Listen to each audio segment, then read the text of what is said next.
Hello dear students, once again welcome back to our channel ज्ञान lab. तो finally as promised आपके लिए हम लेकर आए हैं आपके MST CET 2021 में जितने भी शिफ्ट वाइज एग्जाम्स हुए थे उनके प्रीवियस ईयर क्वेश्चन के MCQ sessions.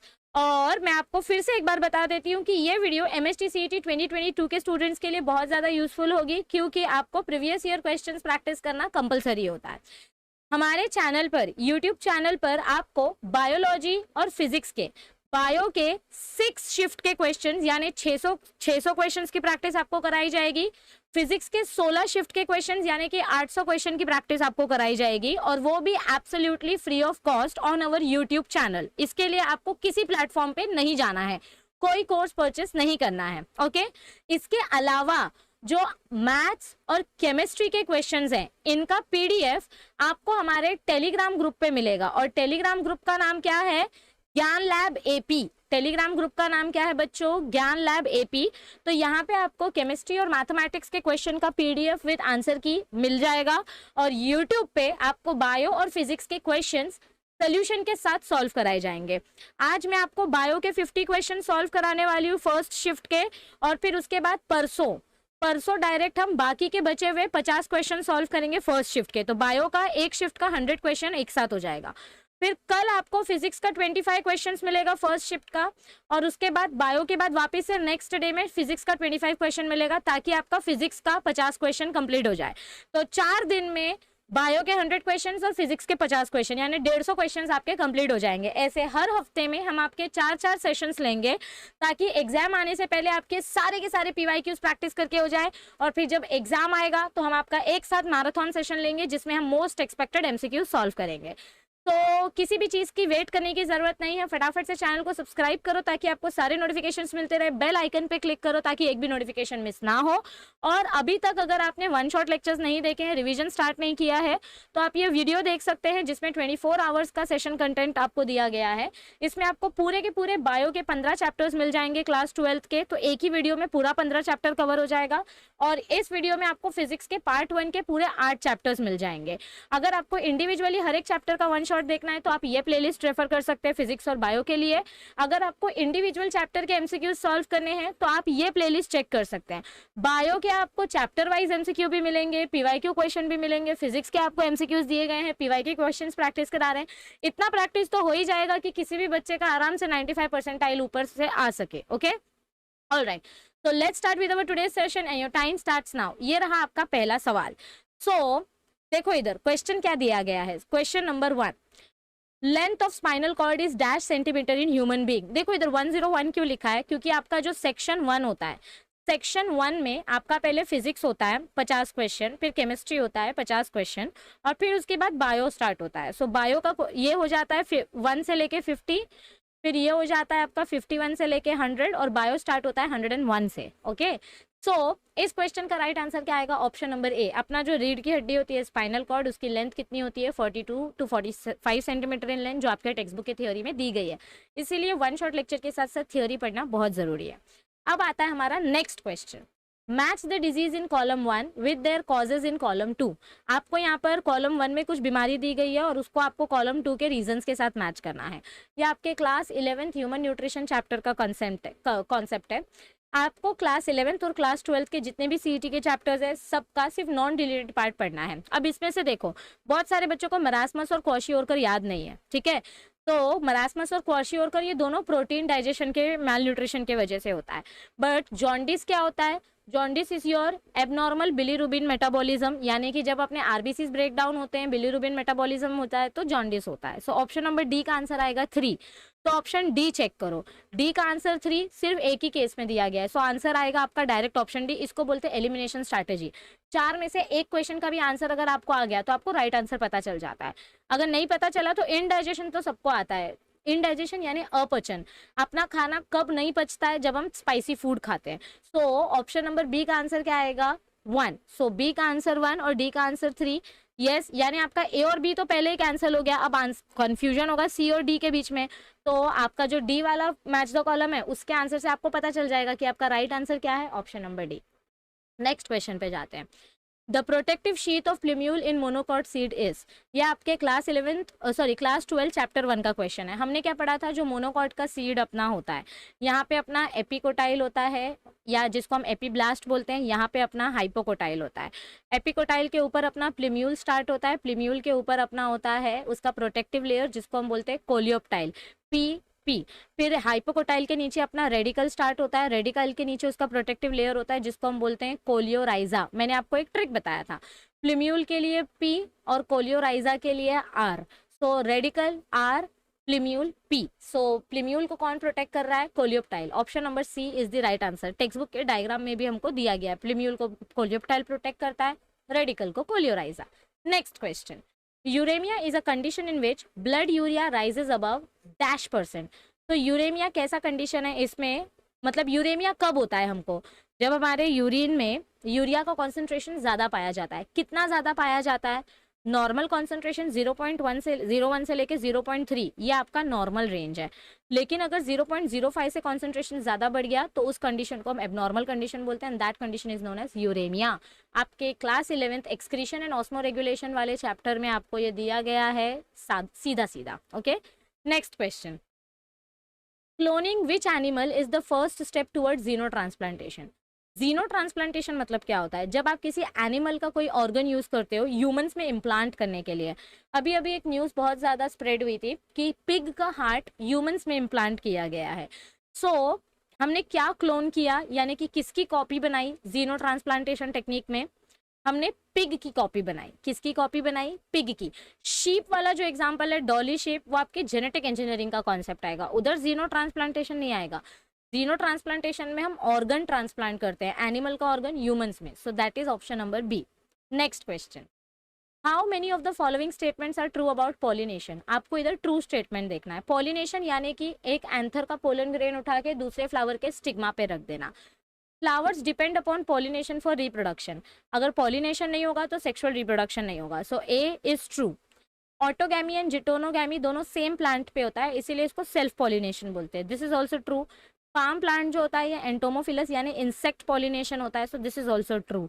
जिटोनोगैमी can bring about genetic variation. देखो इधर क्या बोला, जिटोनोगैमी सेल्फ पॉलिनेशन करता है, यानी कि सेल्फ पॉलिनेशन में आपको वेराइटी नहीं मिलती है, आपको सेम प्लांट मिलता है। और नीचे क्या बोला है कि जिटोनोगैमी से वेराइटी मिल रही है। सो डी वाला स्टेटमेंट फॉल्स है, ऊपर के 3 स्टेटमेंट्स ट्रू है। So option number B is the right answer.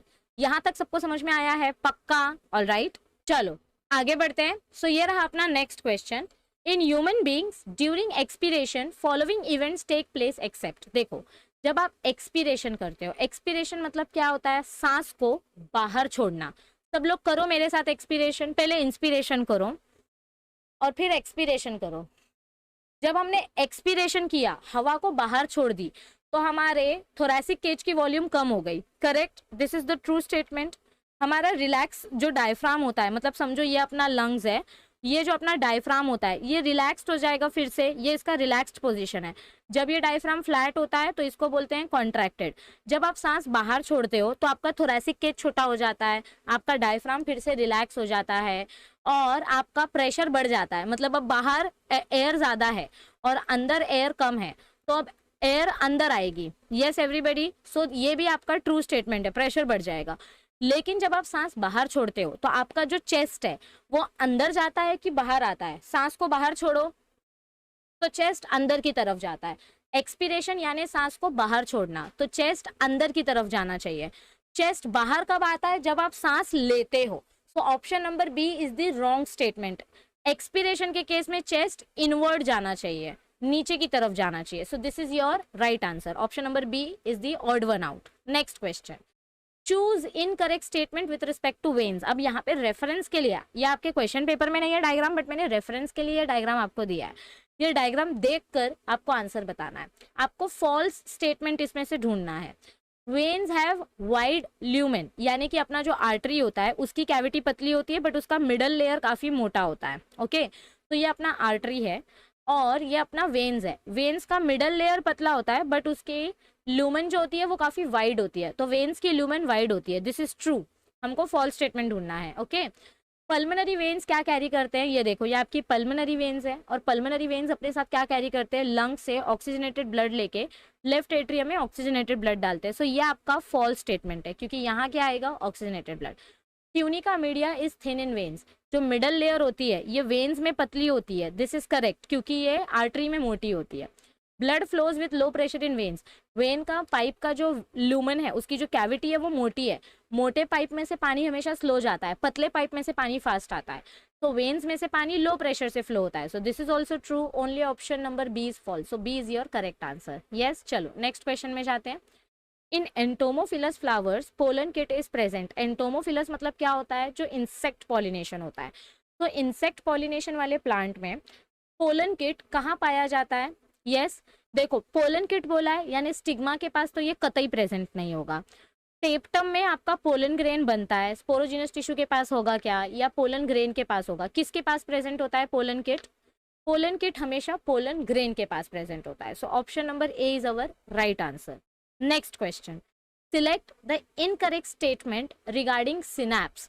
आपके पास ऐसे दो न्यूरॉन्स दिए गए हैं, आपके पास दो न्यूरॉन्स दिए गए हैं, और इन दो न्यूरॉन्स में से आपको सिनैप्स के कंडीशन बताने हैं, तो आपको फॉल्स स्टेटमेंट फाइंड आउट करना है। सबसे पहली बात, rate of transmission of impulse is higher in homeotherms than poikilotherms. Homeotherms यानी वार्म ब्लडेड एनिमल्स जिनका खून बॉडी टेम्परेचर गर्म होता है जैसे ह्यूमंस, और पोइकिलोथर्म्स यानी कोल्ड ब्लडेड एनिमल्स जो स्नोई एरिया में रहते हैं जैसे पोलार बेयर। तो transmission rate warm blooded animals में फास्ट होता है, this is true statement. Synaptic cleft यानी दो न्यूरॉन के बीच का ये जो गैप है, ये गैप कितना पाया जाता है, 20 to 30 nanometres in chemical synapse, this is also correct. Chemical synaptic transmission is a one way process, एक बार हॉर्मोन्स इधर से इधर आ गया तो ये वापस बैकफ्लो नहीं करता, सो this is also correct. Last वाला स्टेटमेंट पढ़ो, वेलोसिटी यानी कि स्पीड, आपका इम्पल्स ट्रांसमिशन करने की जो स्पीड होती है वो वॉलेंटरी फाइबर्स में कम होती है कि ज़्यादा होती है। वॉलेंटरी फाइबर्स यानी कि हमारे बॉडी के वो पार्ट्स जो खुद से एक्शन करते हैं, जैसे कि मेरा मुंह अभी कंटिन्यू बोल रहा है तो ये मेरा वॉलेंटरी पार्ट है, ये सिर्फ टेम्पररी है, मतलब थोड़े टाइम के लिए मैं बात करूंगी फिर उसके बाद रात को सोते वक्त सब लोग स्टॉप हो जाते हैं, मेरा मुंह पूरा बंद हो जाएगा। लेकिन हार्ट, एक किडनी, लंग्स ये तो अपना काम चालू रखते हैं।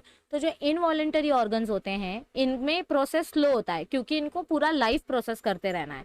वॉलेंटरी फाइबर्स का काम फास्ट होता है क्योंकि ये सिर्फ थोड़े टाइम के लिए फास्ट करते हैं। So option number D is the false statement, इसलिए राइट आंसर आपका ऑप्शन नंबर डी आएगा क्योंकि आपके टेक्स्ट बुक में भी दिया गया है वॉलेंटरी फाइबर्स का स्पीड जो होता है वो फास्ट होता है ना कि स्लो। क्लियर एवरीबडी, चलो next question. Following are the critical health indicators related to goals of reproductive and child health care programs except, यहाँ पे आपको जो ऑप्शंस दिए गए हैं इसमें से 3 ऑप्शंस आरसीएच प्रोग्राम के हैं और कौन सा ऑप्शन आरसीएच प्रोग्राम का नहीं है वो हमको बताना है। तो आरसीएच प्रोग्राम में हमने क्या क्या पढ़ा था, बच्चे की डेथ क्यों होती है, माल न्यूट्रिशन की वजह से, कोई फीमेल अगर टाइम से पहले प्रेग्नेंट हो जाएगी तो उसकी भी डेथ हो सकती है, इनफर्टिलिटी रेट्स क्यों होते हैं लाइफस्टाइल के वजह से, लेकिन गर्ल एजुकेशन रेट के बारे में हमने आरसीएच प्रोग्राम में नहीं पढ़ा था। So this is the odd one option, so option number D is the right answer. Next question, the estimated size of genome in terms of number of gene in Escherichia coli is, ये आपके biology के chapter 4 molecular basis of inheritance का question है। Last में हमने एक table पढ़ा था जिसमें आपको मैंने बताया था हर एक ऑर्गेनिज्म का आपको क्रोमोसोम नंबर, उसका नंबर ऑफ जीन्स, उसका बेस पेयर्स सब आपको पढ़ने बोला था और उसके 4 मैंने ऑप्शंस कंपलसरी पढ़ने बोले थे, E coli, humans, Arabidopsis and Drosophila का। तो यहाँ पे ई कोलाई का नंबर ऑफ जीन्स आपको पूछा है। ई कोलाई के पास एक ही क्रोमोसोम होता है तो उसके पास कितने जीन्स होते हैं, 4400। ये देखो ये है आपका right answer. Yes everybody, okay इसमें से आपको ह्यूमंस का, ड्रोसोफिला का, अरेबिडोप्सिस का और ई कोलाई का कंपलसरी पढ़ना है। ओके नेक्स्ट क्वेश्चन, और ये तीनों पार्ट्स आपको पढ़ने हैं। अब यहाँ पे आपको क्या पूछा है कि जो डाउन सिंड्रोम के पेशेंट होते हैं उनके पास कितने सेक्स क्रोमोसोम्स होते हैं। सबसे पहले तो हम ये देख लेते हैं डाउन सिंड्रोम मतलब क्या होता है, जब क्रोमोसोम्स के 21st पोजीशन पे यानी 21st क्रोमोसोम के पास अगर 3 क्रोमोसोम आ गए, टेक्निकली हर एक क्रोमोसोम सिर्फ पेयर में प्रेजेंट होता है बट इधर एक एक्स्ट्रा क्रोमोसोम आ गया तो इसको हम डाउन सिंड्रोम का कंडीशन बोलते हैं 21st क्रोमोसोम पे। और ये 21st क्रोमोसोम क्या है, स्टार्टिंग के 1 से लेके 22 तक जो क्रोमोसोम्स होते हैं इनको हम ऑटोसोम्स बोलते हैं, इनका सेक्स क्रोमोसोम से कुछ लेना देना नहीं होता। सिर्फ जो लास्ट वाला क्रोमोसोम होता है उसको हम एलोसोम यानी कि सेक्स क्रोमोसोम बोलते हैं। तो आपका डाउन सिंड्रोम का पेशेंट इसका सेक्स क्रोमोसोम से कुछ लेना देना है क्या? क्योंकि डाउन सिंड्रोम सिर्फ 21st पोजीशन पे हो रहा है, सेक्स क्रोमोसोम्स 23rd पोजीशन पे है। तो चाहे वो पेशेंट डाउन सिंड्रोम का हो चाहे नॉर्मल ह्यूमन हो, उसके पास सेक्स क्रोमोसोम्स दो ही होंगे, या तो XX या तो XY। सो दोनों ही कंडीशन में आंसर क्या आएगा? Option number C. तो ये क्वेश्चन थोड़ा सा ट्रिकी था, घुमा के दिया था। सबको समझ में आया? पक्का? आगे बढ़े? Alright, okay. ये देखो आपको इधर पे डायग्राम भी दिया गया है, ठीक है। चलो नेक्स्ट क्वेश्चन पे जाते हैं। The oxygen saturation of haemoglobin markedly decreases in the presence of, okay. देखो अपना जो हीमोग्लोबिन होता है ये हमारे आरबीसी में प्रेजेंट होता है। तो ये हीमोग्लोबिन का एफिनिटी किसके साथ सबसे ज्यादा होता है? हीमोग्लोबिन सबसे ज्यादा किसके साथ बाइंड करता है? कार्बन मोनोऑक्साइड के साथ, फिर उसके बाद ऑक्सीजन के साथ, फिर उसके बाद कार्बन डाइऑक्साइड के साथ। तो अगर आपके एटमॉस्फेयर में ऑक्सीजन प्रेजेंट है और कार्बन मोनोऑक्साइड प्रेजेंट है, तो हीमोग्लोबिन किसके साथ बाइंड करेगा? ऑक्सीजन को छोड़ देगा और वो कार्बन मोनोऑक्साइड के साथ बाइंड करेगा। तो अगर हीमोग्लोबिन को ऑक्सीजन के साथ बाइंड करना है तो कार्बन मोनोऑक्साइड नहीं रहना चाहिए। अगर कार्बन मोनोऑक्साइड प्रेजेंट है तो आपका हीमोग्लोबिन ऑक्सीजन को छोड़ के कार्बन मोनोऑक्साइड के पास भागेगा। सो option number A is the right answer. इसको हम बोलते हैं carbon monoxide poisoning. Yes, 250 times ज्यादा अफिनिटी दिखाता है। Next question, 5C compound form during Krebs cycle is. देखो क्लास 11th रेस्पिरेशन वाला जो चैप्टर है इसका वन शॉट अपने चैनल पे ऑलरेडी अवेलेबल है। क्लास 11th के 4 चैप्टर्स आपको पढ़ने हैं, biomolecules, respiration, human nutrition, excretion and osmoregulation. मैं बार बार रिपीट कर रही हूँ, सिर्फ नॉन डिलीटेड पार्ट आपको पढ़ना है। तो क्रेब्स साइकिल में हमने क्या पढ़ा था कि आपका जो ऑक्सैलो एसिटिक एसिड है ये 4 कार्बन का कंपाउंड है, या आपके कार्बन डाइऑक्साइड के साथ बाइंड करेगा तो आपको मिलता है सिट्रिक एसिड जो 6 कार्बन का कंपाउंड है। फिर ये सिट्रिक एसिड से आइसोसिट्रेट बनाता है, ये भी 6 कार्बन का कंपाउंड है। अब इधर एक CO2 निकल गया तो आपको इधर मिलता है अल्फा कीटोग्लूटरेट, ये 5 कार्बन का कंपाउंड है क्योंकि एक CO2 निकल गया, एक C निकल गया। अब यहाँ से और एक C निकल जाएगा तो इधर पे 4 कार्बन का कंपाउंड बनेगा जिसको हम बोलते हैं सक्सिनिल कोएंजाइम, ये या सक्सिनेट आप डायरेक्ट बोल सकते हो। फिर इससे आपको मिलेगा फ्यूमरेट, ये भी 4 कार्बन का कंपाउंड है। फिर मैलेट, ये भी 4 कार्बन का कंपाउंड है। और फिर ऑक्सैलो एसिटेट। तो पहला कंपाउंड जो 5 कार्बन का है वो कौन सा है? Alpha ketoglutarate. So option number B is right answer. आगे जाके आपको ऐसा क्वेश्चन भी आएगा कि क्रेब्स साइकिल में, क्रेब्स साइकिल का दूसरा नाम क्या है? ट्राई कार्बोक्सिलिक एसिड साइकिल, या इसको आप सिट्रिक एसिड साइकिल भी बोल सकते हो क्योंकि ये सिट्रिक एसिड से स्टार्ट होता है। Okay, so first compound 5th carbon का कौन सा है वो पूछा है। कभी पूछेंगे कि फर्स्ट कंपाउंड 4 कार्बन का कौन सा है, तो पहला 4 कार्बन का कंपाउंड कौन सा है? सक्सिनेट। उसके बाद ये सब बन रहा है, ठीक है। सो ऐसे साइकिल आपको याद होना चाहिए। चलो नेक्स्ट क्वेश्चन पे जाते हैं। पूरा का पूरा इधर मैंने पाथवे भी दिया है आपको। Next question, the pollinating agents that carry pollen grains to a long distance are. देखो पॉलिनेशन मतलब क्या होता है? एक जगह से पोलन ग्रेन को लेके जाके दूसरे प्लांट के स्टिग्मा पे रख देना। तो ये हम एजेंट्स की मदद से करते हैं, यानी इंसेक्ट, बर्ड, बैट की मदद से। लॉन्ग डिस्टेंस तक अगर पोलन ग्रेन्स को ट्रैवल करना है तो कौन से ऑर्गेनिज्म की मदद लेते हैं हम? इंसेक्ट ज्यादा दूर तक नहीं उड़ सकते, वो बीच बीच में स्टॉप लेते हैं। बर्ड्स भी बीच बीच में रुक जाते हैं। तो बैट्स जो होते हैं ये काफी लंबे डिस्टेंस को कवर करते हैं। So bat is the right answer. ये चिरोप्टेरोफिली में देखने को मिलता है। यस, याद आया। चलो नेक्स्ट क्वेश्चन, मैमल्स यानी कि ह्यूमंस, हमारे पास एक स्पेशल पावर होती है कि बाहर कितना भी क्लाइमेटिक चेंज हो हम अपने बॉडी का टेम्परेचर, होम्योस्टेसिस सब मेंटेन करके रखते हैं। होम्योस्टेसिस मतलब क्या होता है? होम्योस्टेसिस यानी कि बॉडी का पीएच और टेम्परेचर मेंटेन करके रखना। पीएच कैसे मेंटेन करते हैं हम? सॉल्ट और वाटर का बैलेंस करके। सो सॉल्ट और वाटर के बैलेंस को हम बोलते हैं ऑस्मो रेगुलेशन। और टेम्परेचर हम कैसे मेंटेन करते हैं? थर्मो रेगुलेशन की मदद से। सो option number D is the right answer. Yes, next question, अभी ये आपके क्लास 11th बायोमोलिक्यूल्स चैप्टर का है, चैप्टर नंबर 6। हमने एंजाइम क्लासिफिकेशन पढ़ा था, क्लासिफिकेशन ऑफ एंजाइम्स, जिसमें हमने 6 टाइप के एंजाइम देखे थे। ऑक्सीटोरिडक्टेज, ट्रांसफरेज, आइसोमरेज, लाइज, लाइगेज, ऐसे बहुत सारे एंजाइम्स हमने देखे थे। तो यहाँ पे आपको क्या देखने को मिल रहा है कि ये NAD जो है ये रिड्यूस हो रहा है, करेक्ट। तो रिडक्शन प्रोसेस हमको इधर पे देखने को मिल रहा है। और रिडक्शन के लिए कौन सा एंजाइम यूज होता है? ऑक्सीडोरिडक्टेज। ऑक्सीडेशन के लिए भी यही एंजाइम, रिडक्शन के लिए भी यही एंजाइम। तो इस क्वेश्चन का राइट आंसर आएगा option number B. Next question, देखो डायरेक्ट टेक्स्ट बुक का ही एग्जांपल दिया है। ओके, हाँ चलो नेक्स्ट क्वेश्चन पे जाते हैं। ब्लड कैंसर का दूसरा नाम क्या है बच्चों? Blood cancer is also known as what? देखो थैलासीमिया ये आपका जेनेटिक डिसऑर्डर है, इसमें आपका हीमोग्लोबिन चेन डिफेक्टिव होता है, यानी क्रोमोसोम 11 या क्रोमोसोम 16 में डिफेक्ट होता है। सिकल सेल एनीमिया भी आपका जेनेटिक डिसऑर्डर है। हीमोफीलिया आपका रिसेसिव डिसऑर्डर है।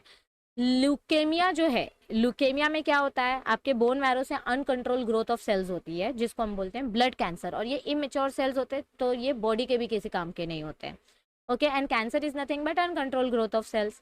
चलो नेक्स्ट क्वेश्चन पे जाते हैं। ये आपके चैप्टर नंबर 13 का क्वेश्चन है। ओके, ऑर्गेनिजम्स एंड पॉपुलेशन वाला। हमने रिवर्ट पॉपर हाइपोथेसिस पढ़ी थी। रिवर्ट पॉपर हाइपोथेसिस में हमने क्या पढ़ा था कि समझो आप कोई एरोप्लेन में ट्रैवल करते हो, अगर उस एरोप्लेन का कोई एक स्क्रू ढीला हो जाए तो आपको इतना स्ट्रेस नहीं होगा, क्योंकि आप सोचोगे कि शायद किसी के सीट का स्क्रू ढीला हो गया या बाथरूम के सीट का स्क्रू ढीला हो गया है तो क्या प्रॉब्लम होगा। लेकिन सोचो अगर पायलट के सीट का स्क्रू ढीला हो गया तो फिर तो गड़बड़ हो जाएगी, क्योंकि वही प्लेन चला रहा है, और अगर उसकी सीट हिलती रहेगी तो पूरी प्लेन हिलेगी और हमारी लाइफ रिस्क में आ जाएगी। सो पायलट की सीट सबसे इंपॉर्टेंट है।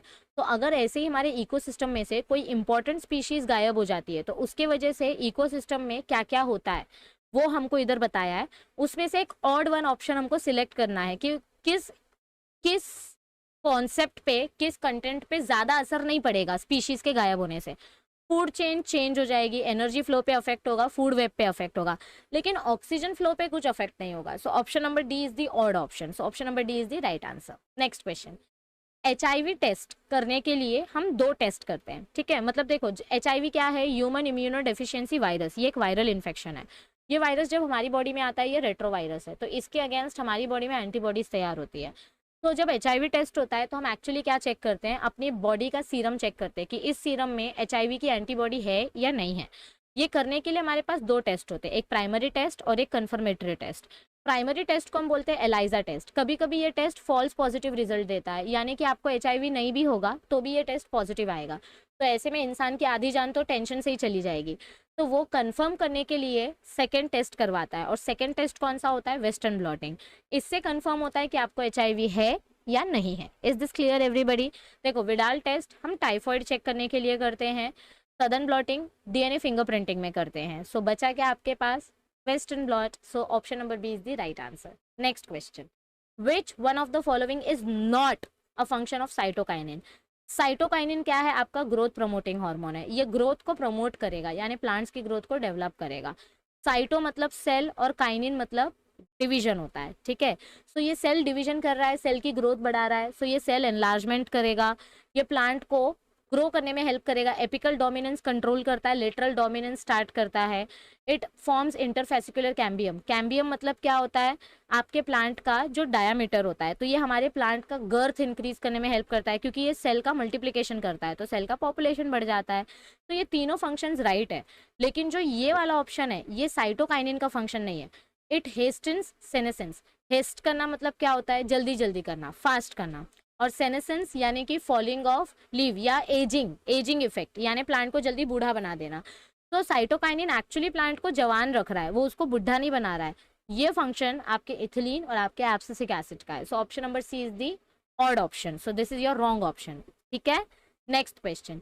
Which one of the following enzyme is used to join DNA fragments. DNA fragments join करने के लिए हम कौन सा एंजाइम यूज करते हैं।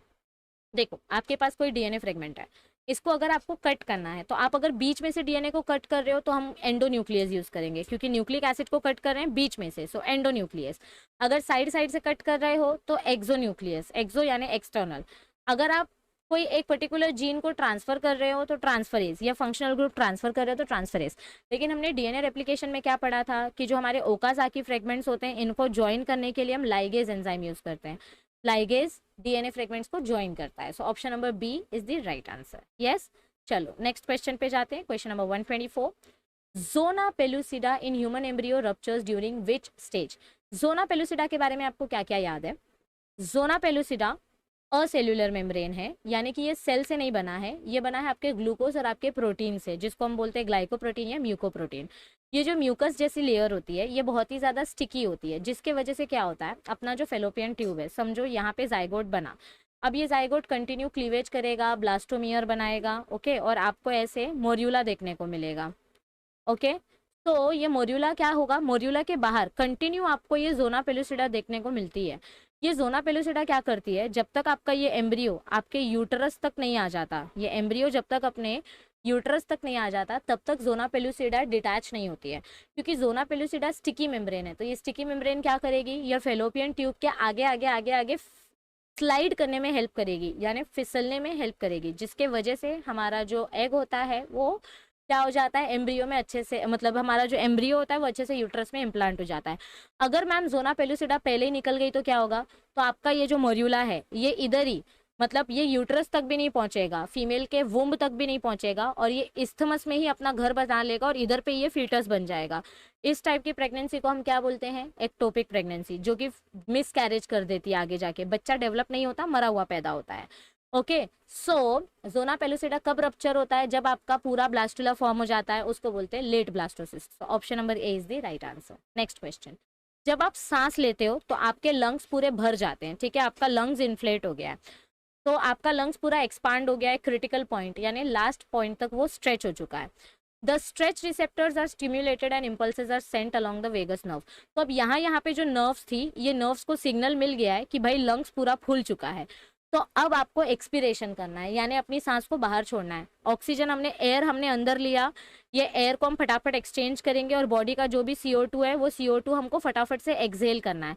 तो ये एक्सपिरेटरी सेंटर को एक्टिवेट करना पड़ेगा। तो आपकी जो वेगस नर्व होती है, ये वेगस नर्व ये मैसेज लेके जाती है मेडुला ऑब्लोंगेटा के पास, और मेडुला ऑब्लोंगेटा क्या करता है, एक्सपिरेटरी सेंटर को बोलता है कि चलो अब एक्सहेल करना स्टार्ट करो, एक्सपिरेशन करना स्टार्ट करो, क्योंकि लंग्स फट जाएंगे अगर कंटिन्यू इंस्पिरेशन करते रहे। ठीक है, so option C is the right answer. Okay, next question, a class of lymphocytes called dash cells is important in non specific defence. देखो, नॉन स्पेसिफिक डिफेंस मतलब क्या होता है, इसमें आप किसी स्पेसिफिक बैक्टीरिया या किसी स्पेसिफिक वायरस के ऊपर अटैक नहीं कर रहे हो।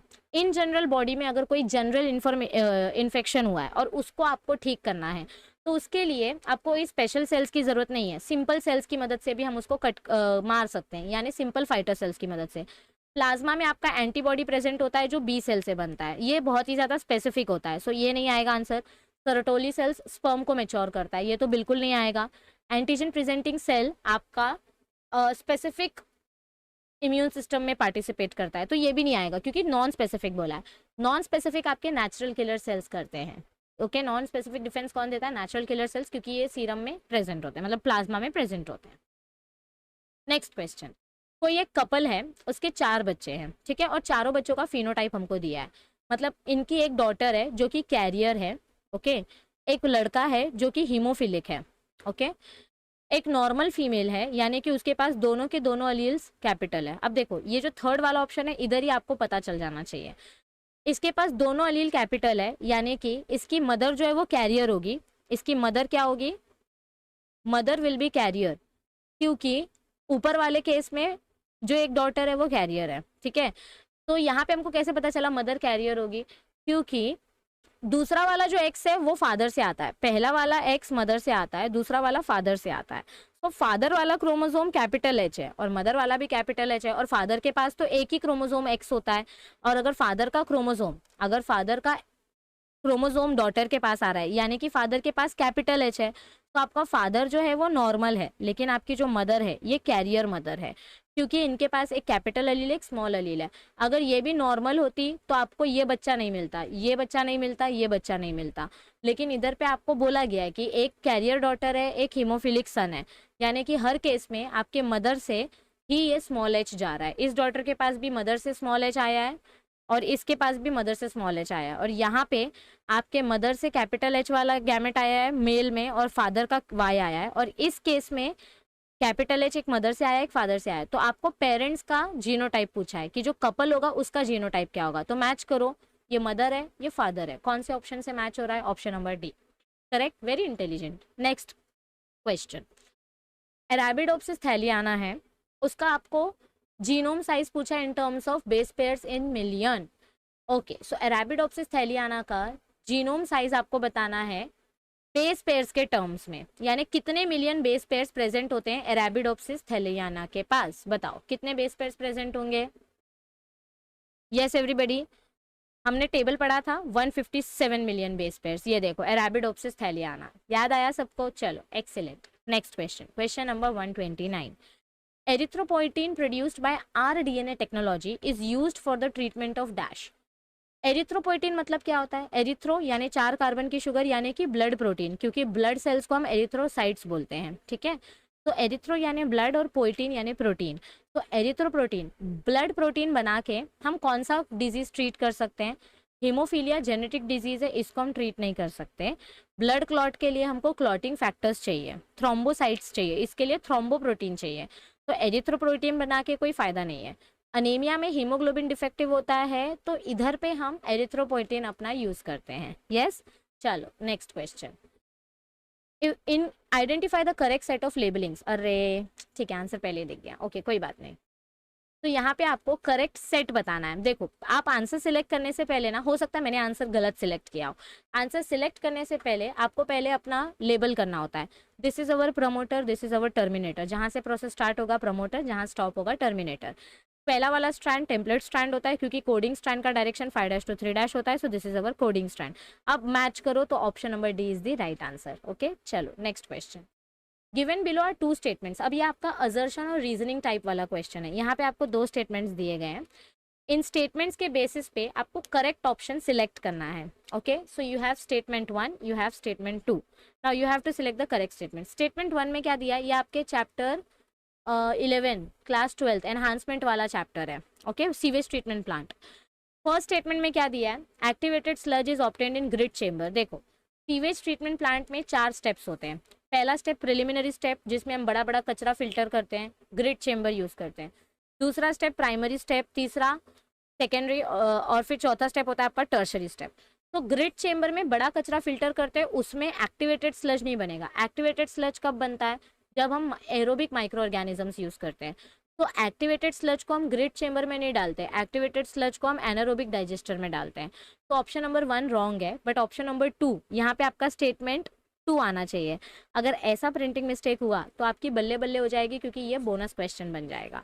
तो ये आपका स्टेटमेंट नंबर 2 है। एक्टिवेटेड स्लज को हम एनारोबिक डाइजेस्टर में पंप करते हैं, उसको ग्रिड चेम्बर में पंप नहीं करते। So statement 2 is correct, but statement 1 is wrong. So option number D is the right answer. Yes, और बोनस क्वेश्चन का आप कोई भी ऑप्शन सिलेक्ट करो, अगर आपने वो क्वेश्चन अटेम्प्ट किया है तो आपको मार्क्स मिलेगा। ओके, देखो, प्रिलिमिनरी ट्रीटमेंट में ग्रिड चेम्बर यूज होता है और एक्टिवेटेड स्लज को हम एनारोबिक डाइजेस्टर में डालते हैं। Yes, next question. इसीलिए मैं बोलती हूँ कि आपका 1 शॉट के साथ साथ टेक्स्ट बुक की थ्योरी डायग्राम सब देखना जरूरी है। सिर्फ 1 शॉट देखोगे 50% आएंगे, 1 शॉट के साथ थ्योरी रीड करोगे 70% आएंगे, 1 शॉट के साथ थ्योरी रीड करके एमसीक्यू प्रैक्टिस करोगे तो 90% आएंगे। Okay, the common metabolite for oxidative pathway of carbohydrates. देखो, हमने पढ़ा है class 11 respiration chapter, carbohydrate, fat और प्रोटीन्स में से अगर आपको इसका ऑक्सीडेशन करना है यानी ETS करना है, इलेक्ट्रॉन ट्रांसपोर्ट सिस्टम, तो उसके लिए कॉमन मेटाबोलाइट क्या होता है, कॉमन प्रीकर्सर क्या होता है? Pyruvic acid, 3 carbon compound. इसके आगे ही सारा का सारा एनर्जी प्रोडक्शन स्टार्ट होता है, चाहे क्रेब साइकिल हो, चाहे कोई भी साइकिल हो, चाहे कनेक्टिंग लिंक हो। Okay, so option A is the right answer. Next question. आपके पास एक DNA का चेन है, पॉलीन्यूक्लियोटाइड चेन, ऐसे बहुत सारे पॉलीन्यूक्लियोटाइड मॉलिक्यूल्स हैं। अब इसमें से जो एक न्यूक्लियोटाइड है उसका जो 5' एंड होता है, उस 5' एंड के पास क्या होता है? देखो, ये आपका शुगर है, शुगर का first carbon, second carbon, third carbon, third carbon के पास हाइड्रोक्सिल ग्रुप होता है, ये 4th कार्बन और ये 5th कार्बन, 5th कार्बन के पास क्या होता है? फ्री फॉस्फेट ग्रुप होता है। मैंने कैसे याद रखने बोला था? फाई का फ और फॉस्फेट का फ, ये दोनों साथ साथ में आना चाहिए। Yes, option D is the right answer. Phosphor diester bond किधर प्रेजेंट होता है? ये 2 न्यूक्लियोटाइड्स के बीच में, यानी ये 3' और 5' के बीच में प्रेजेंट होता है। इधर पे जो फॉस्फेट ग्रुप है, ये डाइएस्टर बॉन्ड आपके 3' और 5' के बीच में होता है। इधर सिर्फ 5' एंड बोला है, तो आंसर क्या आएगा? Free phosphate group. Hydrogen bond किधर प्रेजेंट होता है? नाइट्रोजन बेसिस के बीच में, सो ये हाइड्रोजन बॉन्ड है। ओके, और नाइट्रोजन बेस फर्स्ट कार्बन के पास होता है, so option D is the right answer. Next question, ये देखो मिला। ओके, चलो next question. In angiosperms the other name for vegetative fertilization is. चलो देखते हैं क्या बताया गया है हमको यहाँ पे। यस बच्चा लोग, देखो मैं आपको फिर से एक बार याद दिला रही हूँ, हमने टॉपर्स इंटरव्यू के लिए एक वीडियो अपलोड की है, जिसमें हमने बच्चों को बोला है कि जो बच्चा इंटरव्यू देना चाहता है वो गूगल फॉर्म भर सकता है।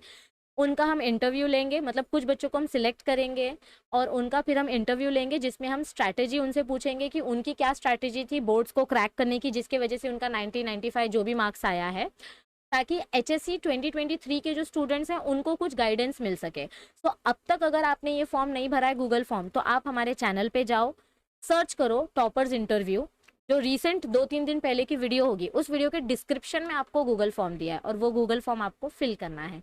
सिर्फ इंटरेस्टेड कैंडिडेट्स को ही ये फॉर्म फिल करना है। Okay, alright. देखो, एंजियोस्पर्म्स यानी seed producing plant, in plants में वेजिटेटिव फर्टिलाइजेशन मतलब क्या होता है? देखो, वेजिटेटिव यानी कि असेक्सुअल, मतलब इसमें सेक्सुअल गैमेट्स का कुछ रोल नहीं होगा। ओके, सिनगैमी मतलब क्या होता है? Male gamete plus female gamete का फ्यूजन। तो ये तो जनरेटिव फर्टिलाइजेशन हो गया, क्योंकि मेल गैमेट और फीमेल गैमेट मिलके जाइगोट बनाते हैं। जाइगोट एक नया जनरेशन है, इसीलिए हम इसको क्या बोलते हैं? Generative fertilization. So option B तो आएगा नहीं।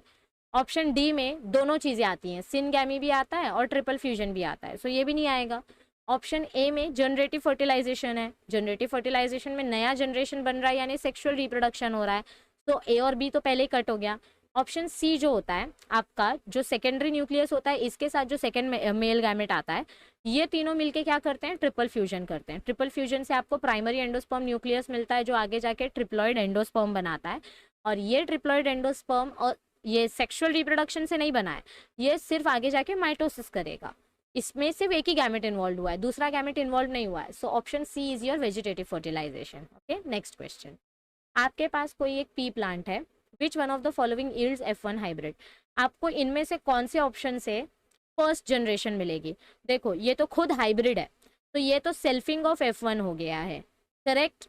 ये हाइब्रिड मतलब क्या होता है कि जितने भी कैरेक्टर्स हैं, जितने भी और जो गैमेट्स हैं, वो सारे के सारे गैमेट्स हेट्रोजाइगस कंडीशन में होंगे। एक कैपिटल एक स्मॉल, एक कैपिटल एक स्मॉल, ये पहले से हेट्रोजाइगस है, तो ये आगे जाके सिर्फ F2 जनरेशन देने वाला है। सो ऑप्शन ए पहले ही कट हो गया। ऑप्शन बी में इधर पे ये होमोजाइगस है, लेकिन यहाँ पे एक हेट्रोजाइगस आ गया, तो ये F1 हाइब्रिड नहीं देगा, ये भी आपको कोई और ही रिजल्ट देगा। यहाँ पे देखो, ये आपका एक होमोजाइगस है, दोनों होमोजाइगस है, करेक्ट। एक डोमिनेंट एक रिसेसिव, एक डोमिनेंट एक रिसेसिव। तो जब आप इसके गैमेट्स प्रोड्यूस करोगे, इधर से एक गैमेट, इधर से एक गैमेट, इधर से एक गैमेट, इधर से एक गैमेट, और जब आप इनका क्रॉसिंग करोगे तो आपको क्या मिलेगा? Capital R capital small T. तो ये मिलेगा आपको F1 हाइब्रिड। और फिर इसका आप सेल्फिंग करोगे तो आपको मिलेगा आगे जाके F2 जनरेशन। यहाँ पे तो दोनों ही होमोजाइगस है, तो इससे आपको हाइब्रिड नहीं मिलेगा, इससे आपको सेल्फ मतलब इससे आपको पूरा का पूरा सेम कॉपी मिलेगा। तो option C is the right answer, correct. Next question. आपके पास 2 कॉलम्स हैं, इसमें आपको कुछ कॉलम 1 को कॉलम 2 से मैच करना है, ठीक है। ऑप्शंस देखने से पहले आप मैच द फॉलोइंग करो। सिस्ट्रॉन मतलब क्या होता है? ये अपना आरएनए है, मतलब समझो ये अपना आरएनए है, ये पॉलीपेप्टाइड का जीन है, ये पॉलीपेप्टाइड का जीन है, ये पॉलीपेप्टाइड का जीन है, कोडिंग सीक्वेंसेस है, तो इस पार्ट को हम बोलते हैं cistron. So cistron is your segment of DNA coding for a polypeptide. Okay, तो इसका आंसर ये आएगा। एक्सॉन मतलब क्या होता है? जब आप mRNA को प्रोसेस करते हो तो उसमें से आप अनवांटेड पार्ट कट करके निकाल देते हो, तो अनवांटेड पार्ट कट करने के बाद जो सिर्फ कोडिंग सीक्वेंस वाला पार्ट बचेगा उसको बोलते हैं exon, coding sequence which appear in processed mRNA। Intron मतलब unwanted part, non coding sequence. और कैपिंग मतलब क्या होता है? जब आप स्टार्टिंग में गुआनोसिन ट्राइफॉस्फेट वाला कैप लगाते हो। सो this is your option number D का राइट आंसर। तो इसका राइट आंसर क्या आएगा? मैच द फॉलोइंग के हिसाब से अगर हम जाएं तो option number A is your right answer, correct. चलो नेक्स्ट क्वेश्चन में जाते हैं। तो next question is question number 137। Select the correct statement from the following. यहाँ पर आपको जो 4 क्वेश्चन दिए गए, इसमें से आपको करेक्ट आंसर बताना है, ठीक है। Frame shift mutation are caused due to insertion और डिलीशन ऑफ 3 नाइट्रोजन बेसिस। नहीं, फ्रेम शिफ्ट मतलब क्या होता है? समझो आप ट्रेन में बैठे हो, इधर एक पैसेंजर है, इधर एक दूसरा, इधर तीसरा है, और इधर एक पैसेंजर खड़ा है, ठीक है। ये पैसेंजर जब उठ के जाएगा तो ये इधर आएगा, ये इधर आएगा, और तब ये पैसेंजर इधर बैठेगा, यानी पूरी की पूरी फ्रेम शिफ्ट हो रही है। पूरी फ्रेम कब शिफ्ट होती है? किसी एक नाइट्रोजन बेस के इंसर्शन और डिलीशन के वजह से। पूरा का पूरा 3 नाइट्रोजन बेस अगर है, 3 लोग अगर खड़े हैं, तो ये तीनों लोगों को एक साथ बैठना है, तो ये किसी दूसरी सीट पे जाके बैठेंगे, ये इधर नंबर नहीं लगाएंगे। तो फ्रेम शिफ्ट म्यूटेशन आपका 3 नाइट्रोजन बेस की वजह से नहीं होता। So this is your false statement. UAA, UAG और UGA ये तीनों सेम अमीनो एसिड के लिए कोड करते हैं। दिस इज ऑल्सो फॉल्स, क्योंकि ये तीनों के तीनों क्या है? स्टॉप कोडॉन है, और स्टॉप कोडॉन किसी अमीनो एसिड के लिए कोड नहीं करता। Codon on mRNA is represented as 3' नहीं, mRNA हमेशा कौन से डायरेक्शन में होता है? 5' to 3' के डायरेक्शन में, और tRNA जो होता है ये हमेशा 3' to 5' के डायरेक्शन में होता है। सो डायरेक्शन उल्टा दिया है, सो ये भी रॉन्ग है। Sickle cell anaemia is caused as a result of point mutation. Single gene mutation की वजह से सिकल सेल अनीमिया होता है, this is true. Okay, so option number D is right answer. Next question. In echinodermata, echino यानी कि thorns, okay, यानी कि कांटे। तो ऐसे वर्म्स जिनके बॉडी में थॉर्न्स होते हैं वो अपना वेस्ट मटेरियल कैसे बॉडी से बाहर फेंकते हैं? देखो, ग्रीन ग्लैंड्स किसके पास होता है? जो क्रस्टेशियंस होते हैं, यानी कि जैसे स्नेल, मोल्यूस्का, ऐसे ऑर्गेनिजम्स जो होते हैं इनके पास ग्रीन ग्लैंड्स प्रेजेंट होती हैं जो अपना एक्सक्रीशन कर प्रोसेस करती हैं। नेफ्रिडिया किस में होता है? आपके एनालिड्स में होता है, फ्लैटवर्म्स में होता है, कॉकरोचेस में होता है, नेफ्रॉन्स ह्यूमंस में होता है। जनरल बॉडी सरफेस यानी सिर्फ डायरेक्ट बॉडी सरफेस से कौन एक्सक्रीट करता है? Echinodermata. So option C is the right answer. Okay, next question. Finally हमको जो जेनेटिक कोड के 64 कोडॉन्स मिले वो कौन से साइंटिस्ट की वजह से मिले? देखो, डॉक्टर हरगोविंद खुराना ने हमको टेक्निक बताई थी कि आर्टिफिशियल एमआरएनए कैसे बनाते हैं, ठीक है। एफएचसी क्रिक ने हमको बताया कि जेनेटिक कोड ट्रिपलेट कोड है। निरेनबर्ग और मैथी ने पहला आर्टिफिशियल एमआरएनए बनाया, ओके। लेकिन पूरे के पूरे 64 कोडॉन्स हमको किसने दिए? 3 साइंटिस्ट ने मिलकर दिए, Nirenberg, Matthaei and Ochoa. So option number C is the right answer. ये जो पैराग्राफ है, ये पूरा जो टेक्स्ट बुक का मैंने जो समराइज करके ये बनाया है पॉइंट्स, ये आप पढ़ के रखो, इसमें से कुछ भी क्वेश्चन आता है so all these points are important और आपका आंसर ये लास्ट वाले पॉइंट में है। Yes, next question. सिर्फ लास्ट के 10 क्वेश्चंस बचे हैं, फटाफट से come on buck up. Which one of the following blood vessel does not possess any valve at its point of connection with heart? कौन सी वेसल के पास कोई भी वॉल्व नहीं होता है? देखो, ये अपना हार्ट है, हार्ट के 4 चेम्बर्स हैं। आपका जो आयोर्टा है वो लेफ्ट वेंट्रिकल से निकलता है, तो आयोर्टा के पास सेमिलुनार वॉल्व होते हैं, सो ये तो आएगा नहीं आंसर। आपका पल्मोनरी वेन जो है ये लंग से आता है, लंग से पल्मोनरी वेन निकलता है और ये ऑक्सीजनेटेड ब्लड कैरी करता है लेफ्ट एट्रियम के पास, तो इनके पास कोई वॉल्व नहीं होती है क्योंकि ये ऑक्सीजनेटेड ब्लड कैरी कर रहे हैं। इंफीरियर वेना कावा आपके राइट एट्रियम में खुलता है, ये डीऑक्सीजनेटेड ब्लड कैरी करता है, इनके पास यूस्टेशियन वॉल्व होती है, so this is also not the right answer. Pulmonary aorta आपके राइट वेंट्रिकल से निकलता है, इसमें भी डीऑक्सीजनेटेड ब्लड है और इसके पास भी सेमिलुनार वॉल्व है, so this is also not the right answer. So right answer क्या है? किसके पास वॉल्व प्रेजेंट नहीं होती है? सिर्फ पल्मोनरी वेन के पास। Option B is the right answer. Next question. Which one of the following is not a sexually transmitted disease? यहाँ पे जो आपको डिजीज के ऑप्शंस दिए गए हैं इसमें से कौन सा डिजीज सेक्सुअली ट्रांसमिटेड डिजीज नहीं है? गोनोरिया सेक्सुअली ट्रांसमिटेड डिजीज है, syphilis sexually transmitted, AIDS HIV infection की वजह से होता है जो सेक्सुअली ट्रांसमिट होता है, ल्यूकेमिया क्या है? ब्लड कैंसर है, तो इसमें से अपना राइट आंसर क्या आएगा? Leukaemia is not a sexually transmitted disease. Yes, चलो next question. The swollen tip of penis in human males is called as what? देखो, मेल रिप्रोडक्टिव सिस्टम की अगर हम बात करें तो मेल का पीनस आपको कुछ इस तरीके से दिखाई देता है, ओके। तो इनका ये जो स्वोलन टिप होता है, ये जो स्किन है, ये स्किन का जो फोल्ड होता है इसको हम बोलते हैं प्रेप्यूस, इसको हम क्या बोलते हैं? प्रेप्यूस।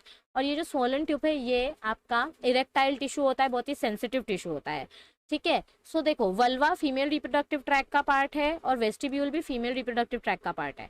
प्रेप्यूस यानी स्किन वाला पार्ट बचा आपका स्वोलन टिप, तो इसको हम बोलते हैं glans penis. So option number D is the right answer. Next question. Which one of the following is found in transgenic variety of golden rice? Golden rice से हमने क्या ठीक किया? ये बायोटेक्नोलॉजी चैप्टर का क्वेश्चन है। गोल्डन राइस हमने बनाई ताकि हम लोगों का नाइट ब्लाइंडनेस क्योर कर सके, और नाइट ब्लाइंडनेस कौन से विटामिन के कमी के वजह से होता है? विटामिन ए की कमी के वजह से। सो गोल्डन राइस जो हमने बनाया उसमें हमने कौन सा विटामिन भर भर के डाला? Vitamin A, high vitamin A, okay. ये देखो, ये पूरा टेबल आप याद रख सकते हैं, ओके। सब मैंने वन शॉट वीडियोज में दिए हैं, ये टेबल्स हर एक चैप्टर का शॉर्ट टेबल दिया है। चलो next question. Pathogenicity of Salmonella typhi is due to? Human health and disease chapter आपने पढ़ा है। आपका जो साल्मोनेला टाइफी होता है, साल्मोनेला टाइफी के पास बहुत सारी लेयर्स होती है, फ्लैजेला वगैरह होता है, तो उसके कौन से स्पेसिफिक एंटीजन की वजह से वो इतना डेंजरस होता है? देखो, साल्मोनेला टाइफी के पास जो ओ एंटीजन होता है वो उसके सरफेस कोट के पास प्रेजेंट होता है। ये देखो, सरफेस कोट के पास ये ओ एंटीजन किससे बना है? ये बना है लाइपोपॉलीसैकेराइड लेयर से, यानी कि लिपिड मेम्ब्रेन से, डबल लिपिड मेम्ब्रेन से। ये मेम्ब्रेन इतनी स्ट्रांग होती है कि जब ये बैक्टीरिया हमारी बॉडी में आता है तो हमारी बॉडी के जो WBC सेल्स है वो इसको फाइट करने आते हैं, बट ये जो लिपिड मेम्ब्रेन है ये इतनी टफ है कि ये WBC सेल को हरा देती है और ये बैक्टीरिया मरता ही नहीं है, जिसके वजह से बॉडी में टाइफॉइड का इन्फेक्शन आसानी से स्प्रेड हो जाता है। So option B is the right answer. Next question, last 5 questions. Which pair of blood corpuscles secrete serotonin? Corpuscles यानी कि सेल, सेरोटोनिन यानी फ्रेशनेस हार्मोन और जो वेसोडाइलेशन करता है एटसेट्रा एटसेट्रा। तो कौन से सेल्स हैं जो सेरोटोनिन सेक्रेट करते हैं? देखो, थ्रोम्बोसाइट्स वाला जो पार्ट है चैप्टर 8 में, जो पैराग्राफ है, उसका जो लास्ट लाइन है, थ्रोम्बोसाइट्स पैराग्राफ का लास्ट लाइन एकदम बोल्ड लेटर्स में दिया है, थ्रोम्बोसाइट्स सेक्रेट सेरोटोनिन। उसके अलावा जो हमारे ग्रैन्युलोसाइट्स हैं, उनमें से कौन से सेल्स सेरोटोनिन सेक्रेट करते हैं? So the correct answer is thrombocytes and basophils. क्योंकि ये टेबल मैंने जो आपको पढ़ाया था, मैंने आपको बोला था कि ये पॉइंट याद रखना कि बेसोफिल सेरोटोनिन सेक्रेट करता है। Next question, N autosomal dominant trait from the following is. इसका भी मैंने आपको पता है एक सिंपल ट्रिक बताया था। ऑटोसोमल रिसेसिव ट्रेट और ऑटोसोमल डोमिनेंट कैसे याद रखना है? जिसकी स्पेलिंग में आर आया वो रिसेसिव है। सिस्टिक फाइब्रोसिस इधर आर आया तो ये रिसेसिव डिसऑर्डर है। फिनाइल कीटोन्यूरिया इधर आर आया तो ये रिसेसिव डिसऑर्डर है। अब इधर आर भी नहीं है और डी भी नहीं है, लेकिन ये जेनेटिक डिसऑर्डर है तो ये अपना रिसेसिव डिसऑर्डर है, ये आप याद रख सकते हो, ये एक्सेप्शन है। इस स्पेलिंग में आपको डी दिखाई दे रहा है, हंटिंगटन डिजीज, तो ये आपका ऑटोसोमल डोमिनेंट डिसऑर्डर है। So A is the right answer. Yes, silly silly tricks भी कभी काम कर जाती हैं। अब इधर आपको ये चैप्टर 11 एनहांसमेंट वाले चैप्टर का टॉपिक दिया है। The arbuscular mycorrhiza forms dash in between cortical cells of root. अपने जो रूट के सेल्स होते हैं, ये रूट के सेल्स के बीच बीच में आपका माइकोराइजा जब स्प्रेड हो जाता है तो ये बनाता है हार्टिग नेट लाइक स्ट्रक्चर। और उस अरेंजमेंट को हम क्या बोलते हैं? मतलब ये वेसिकल्स यानी जाइलम और फ्लोएम के बीच बीच में से ये फंगस जा रहा है, ये माइकोराइजा जा रहा है। माइकोराइजा का फंक्शन क्या होता है? ये ग्राउंड में से ज़्यादा वाटर और ज़्यादा मिनरल्स एब्जॉर्ब करने में हेल्प करता है। तो ये माइकोराइजा कहाँ से ट्रैवल करता है? वेसिकल्स के बीच में से। सो वेसिकुलर, आपको क्या मिलता है final product? Vesiculo arbuscular mycorrhiza. Option number C is the right answer. Next question, which of the following organism can ensure constant body temperature and osmotic concentration by physiological and behavioral changes? ऐसे कौन से बच्चे हैं, organisms हैं जो अपने body का temperature और कॉन्सेंट्रेशन कांस्टेंट रखते हैं? बाहर दुनिया हिले तो हिले, जो भी है तूफान आ जाए, लेकिन बॉडी का टेम्परेचर और ऑस्मोटिक कॉन्सेंट्रेशन कांस्टेंट रहेगा। कौन एनिमल्स ऐसा करते हैं? Yes, osmo conformers, osmo regulator में हमने ये एग्जाम्पल देखा था। बर्ड्स और मैमल्स, यानी हम बाहर कितना भी कुछ भी हो जाए, हम अपने बॉडी को अच्छे से मेंटेन करते हैं। करेक्ट। नेक्स्ट क्वेश्चन, ऐसा कौन सा कंपाउंड है जो 4 कार्बन का है, जो सिट्रिक एसिड साइकिल में बनता है? ठीक है, पर कोई भी कंपाउंड नहीं बताना है, फर्स्ट कंपाउंड जो सिट्रिक एसिड साइकिल में बनता है और 4 कार्बन का है। तो पहले तो सिट्रिक एसिड बनता है 6 कार्बन का, फिर अल्फा कीटोग्लूटरेट बनता है 5 कार्बन का, और फिर आपका बनता है सक्सिनेट जो कि 4 कार्बन का होता है, फिर फ्यूमरेट 4 कार्बन का, फिर मैलेट 4 कार्बन का, और फिर ऑक्सैलो एसिटेट 4 कार्बन का। तो 4 कार्बन के 3 कंपाउंड्स है, 4 कंपाउंड्स है, बट हमको इधर पे पहला कंपाउंड पूछा है, तो पहला कंपाउंड कौन सा आएगा? Succinate. So option B is the right answer. Yes, देखो इधर पे भी आपको बताया, सक्सिनेल को एंजाइम ए बोलो या सक्सिनेट बोलो, है तो सक्सिनेट का ही derivative. So option number B is the right answer. Next question, last question of day. Yes, ये लास्ट ही क्वेश्चन है। हाँ, if the genes on a chromosome are repeated on the same chromosome then it is called as what? समझो आपके पास कोई gene है chromosome पे ABCD, और ये सेम क्रोमोसोम पे वापस से रिपीट हो रही है, तो इसको हम क्या बोलेंगे? डिलीशन तो बोलेंगे नहीं, डिलीशन यानी डिलीट कर देना। ट्रांसलोकेशन यानी जीन का पोजीशन चेंज कर देना। इन्वर्जन यानी जीन को उल्टा कर देना, यानी DCBA कर देना। बट ये तो सेम जीन रिपीट हुआ है, ठीक है, ये नहीं बोला है इन्वर्जन, उल्टा नहीं बोला है, सेम जीन बोला है, सेम क्रोमोसोम पे रिपीट हो रहा है। सो that is the result of duplication.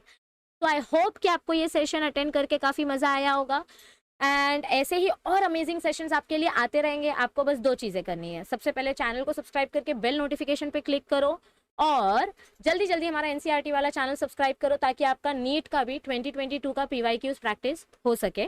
और यहाँ पर हम नीट 2023 के स्टूडेंट्स के लिए भी डिटेल वाला कंटेंट अपलोड कर रहे हैं।